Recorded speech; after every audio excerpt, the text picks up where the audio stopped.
c'est l'heure de la chronique Vaudroin ce mardi. Aujourd'hui, nous parlons de la résidence alternée.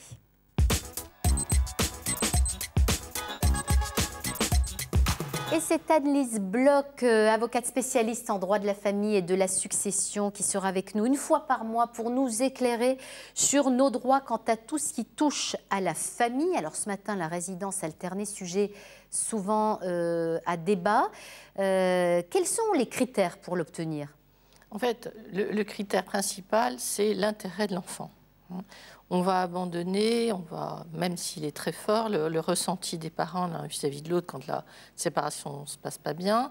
On va aussi gommer, oublier la sensation de manque du parent qui voit l'enfant chez l'autre parent.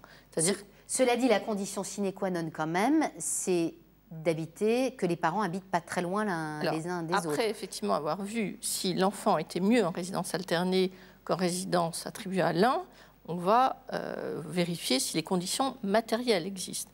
Première condition matérielle, effectivement, c'est que les domiciles des parents soient proches, de telle sorte que l'enfant ne soit pas brinque-ballé, il puisse sans difficulté et sans fatigue, c'est ce qui est indiqué dans les différentes décisions, sans fatigue, aller dans la même école ou la même garderie. Voilà. Pratiquer les mêmes activités sportives. Sans fatigue. Il ne faut pas qu'il y ait des déplacements trop longs. Oui, ça c'est clair. Est-ce qu'on doit payer une pension alimentaire quand l'enfant est en résidence alternée ?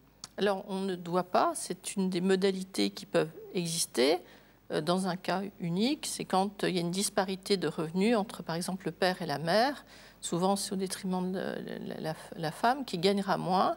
Le mari, ex-mari, père de l'enfant va gagner beaucoup plus et on va rééquilibrer les choses de telle sorte qu'il y ait une contribution égale de chaque parent vis-à-vis de l'enfant.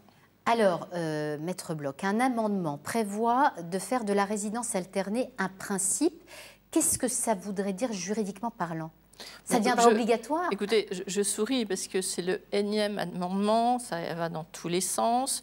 Cet amendement, de toute manière, a été voté au Sénat l'an dernier et ne sera revoté par l'Assemblée nationale, si tout va bien, en avril 2015. Donc déjà, il ne faut vraiment pas s'emballer sur le sujet. En 2011, il y a eu 2 amendements contradictoires qui n'ont jamais passé, ils n'ont jamais été revotés. À mon avis, c'est totalement utopique. C'est privilégier justement l'intérêt des parents qui seront satisfaits au détriment de l'enfant. Chaque cas est un cas particulier.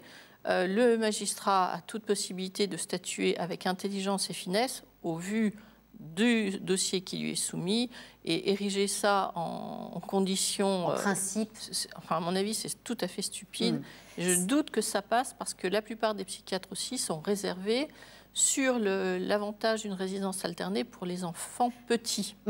Dernière question, la condition sine qua non pour une résidence alternée, c'est qu'il y ait une entente parfaite des parents. C'est quand même pas souvent le cas. Enfin, disons parfaite, non, parce que si on se sépare, c'est qu'on ne s'entend plus parfaitement, mais au moins l'intelligence de rapports normaux à l'égard de l'enfant. Effectivement, un minimum de dialogue. Sinon, qui est-ce qui va être perturbé ? Ce n'est pas les parents, c'est l'enfant qui va se rendre très vite compte qu'il est l'enjeu de discussion et d'affrontement.